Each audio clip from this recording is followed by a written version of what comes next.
I think he was found guilty or pled guilty to a particular degree of rape. So he pled guilty to rape, not something lesser, which kind of says they probably had a lot of evidence on him, or maybe he's just young and he didn't have a proper defense attorney.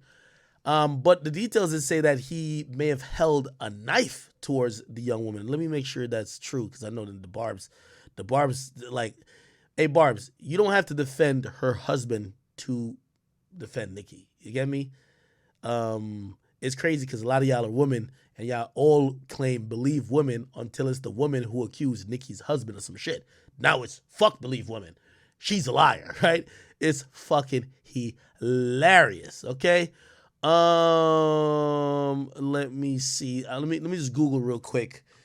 Kenneth Perry case. I'm gonna go through the case. Let me see if I can find. Like the details of that rape case that he was convicted of. All right, let me see.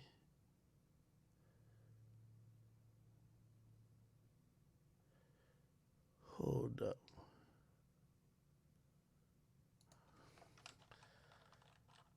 Kenneth Perry knife. Okay. I'm just trying to find the fucking thing.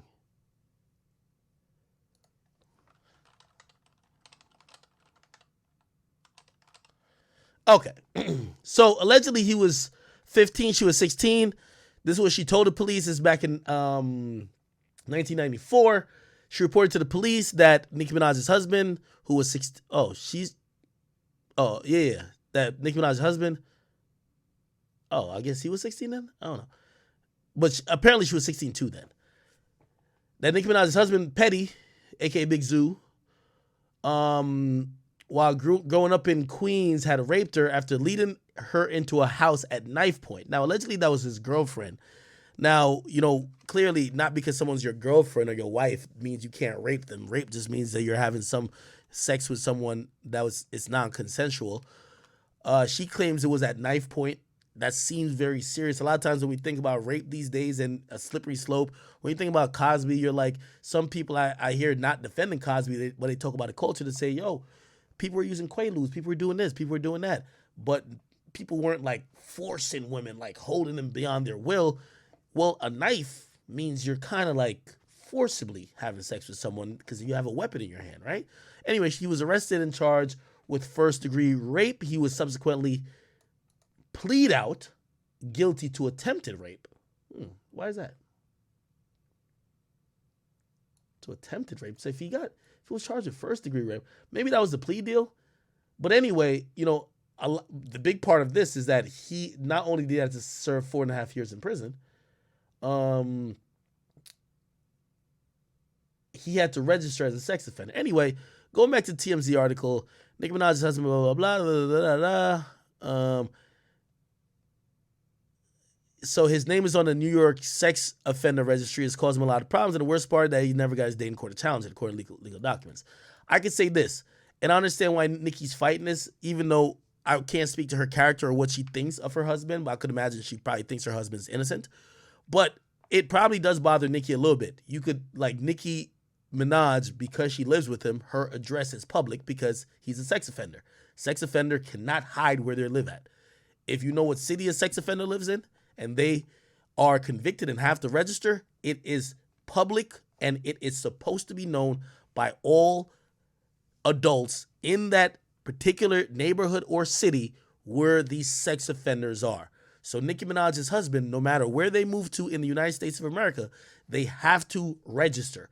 Unless Nicki buys him a house in Idaho, and even then, he could probably still get charged if he doesn't live there for the majority of the time, and he just has some blanket address that he claims he's at, but he's with Nicki all the time. So, when it was established that his residence is living with Nicki in Beverly Hills, her address actually got leaked. I don't know if you know.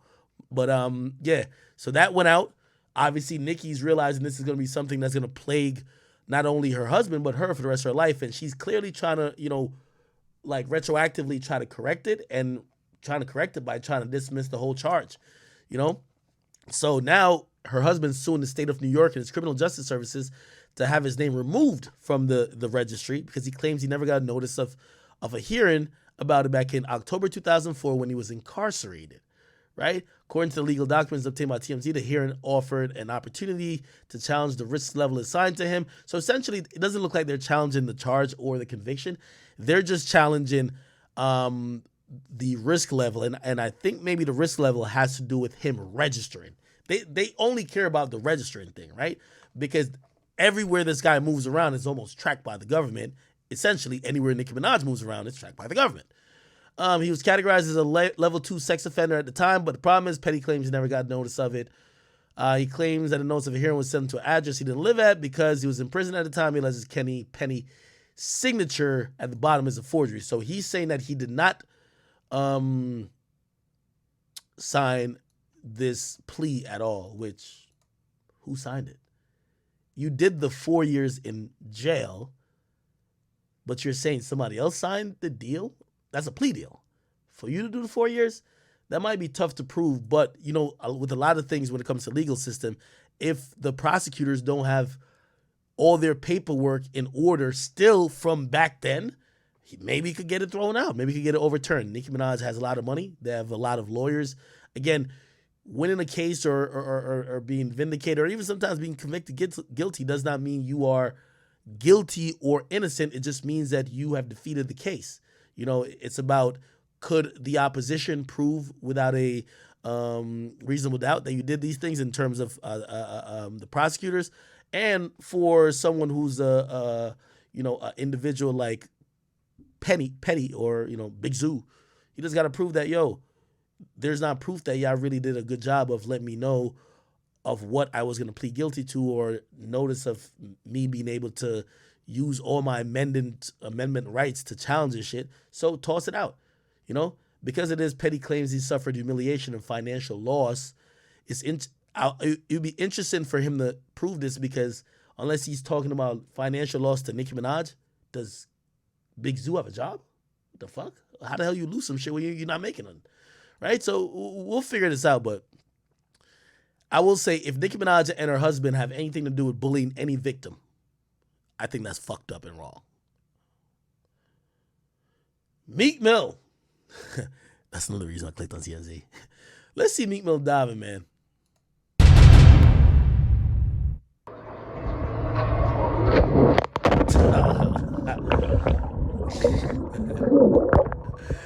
Yeah, I'm gonna be honest with you, man.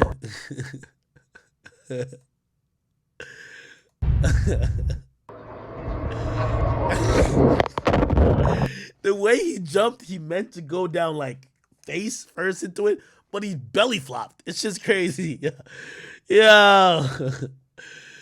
Yo, I'm gonna be honest with you. I think Meek know that these things are funny. Like, actually, maybe I don't know, because Meek, in his mind, he's so tough that the first time I see him show a sense of humor or understanding of the internet was when he slipped down the stairs of like leaving his mama's house, and everybody was laughing at it, but he posted it himself too, because it's funny. Like, you know, people gonna laugh. Like, you know what I mean? Like, if I had an embarrassing moment, I've had many. Yeah, I made it gifts. Yeah, I made it whatever. Like, bro, what you gonna do? Get mad at people who laugh, or you're just gonna be like, shit, nah, I get it. That shit was funny. Whatever. And I don't know if he posted this, who posted this, but this is funny. You know what I mean? Honestly, truth be told, if I had to guide Meek along social media, I guarantee if I was Meek's advisor for social media, people would love him. Meek Mill has a bunch of yes men around him who probably look at him like he's El Chapo, thinking that Meek's the biggest killer and biggest gangster, that they probably can't even crack a joke with him. You know, I would tell Meek, bro, nigga, post this and start it off by roasting yourself. And then let everybody run with the joke. Just show you got a sense of humor, that you don't care about everything. But things like this, you know, obviously, like, shit, Jay-Z has some embarrassing moments. You know, he never really talks on social media. Drake has a bunch of those. Drake just had the moment with his hair. Have you seen this one? Look at this junk right here. Now, you could be all mad and this and third. Bro, roll with the joke. Show you got a sense of humor. That's one of the steps of conquering what social media ends up being. But people like Meek, who really, like, they're so tough. Like, Meek probably fights his pillow while go to sleep. You know what I mean? Like, he's one of them niggas, he just got to be tough, right? Look at this. Drake, everybody comment about the heart, like, yo, it look like a pair of balls sitting on the top of your head. What are you doing? What are you doing? What are you doing? You know what that nigga said? Yo, I had COVID. That shit grew in weird. I had to start again. Fuck it. Like, yo, hey, give a little explanation, but make it funny. He's laughing. He's like, yo, it's coming back. No, don't diss. Don't diss. You know what I mean? Who cares? Not that serious. People gonna have like whatever to say, but you know what they're gonna say? They're not gonna say he's triggered. Just let it roll off your shoulder. They won't have to say you're triggered. That's it. That's it, bro. Get me? And the reason why, not to compare Drake to Meek, the reason why I'm hoping Meek takes it that way, because I just remember when I really think Meek lost the whole beef. Meek hates me because he thinks I made him lose to Drake. Nigga, Drake just out-rapped you. I'm sorry, buddy. Anyway, he really thinks, I remember like his team telling me, yo, Drake paying bots in your comment section to put L's. And I'm like,